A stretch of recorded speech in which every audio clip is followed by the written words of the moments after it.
السلام عليكم ورحمة الله وبركاته. سلامتين صاحبي دمانتين meel kasta joogtaan soo dhawaada mar kale.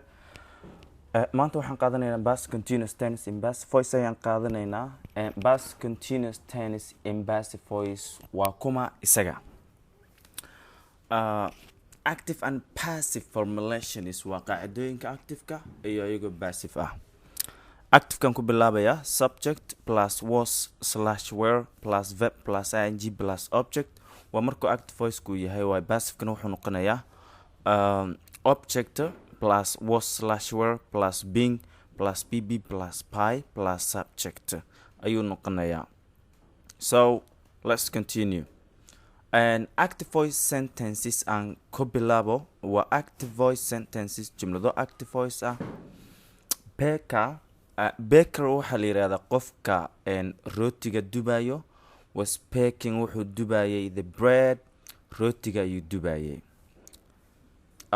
The leader ayaa laga rabaa meeshan leading iyo qoran tahay sorry. The leader hogaamiyaha was preparing wuxuu diyaarinayay a war, dagaal ayuu diyaarinayay. While the student is writing a lesson, ardadu cashar miyay qorayeen.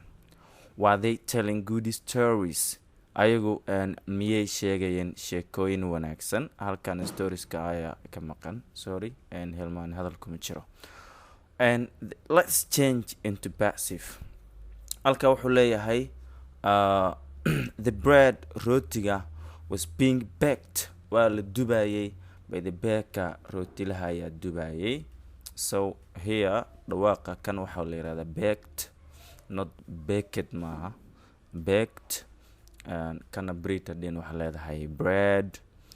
And a war dagaalka was being prepared waa la diyaarinayay by the leader hogaamiyaha ayaa diyaarinayay. Was the lesson being written casharka ma la qoraayay by the students oo ardadu miyay qoraayeen. So maadaama lessonka uu yahay singular uu yahay was ayuu qaadanaya. A war waa singular was ayuu qaadanaya. The bread singular was uu qaadanaya. So halka good stories sheekooyin wanaagsan waa plural waaye haddana question waaye marka auxiliary verbka banaanka ayuu imaanaya haddana were ayuu noqonaya. waa good stories being told by them sheekooyin wanaagsan ma la sheegayay oo ayaga ma sheegayeen ayaan leenahay. aad iyo aad ayaad umahadsantihiin. intaan ku kulmi doono passive shanaad waxaan idin leeyahay sidaas iyo nabadgelyo.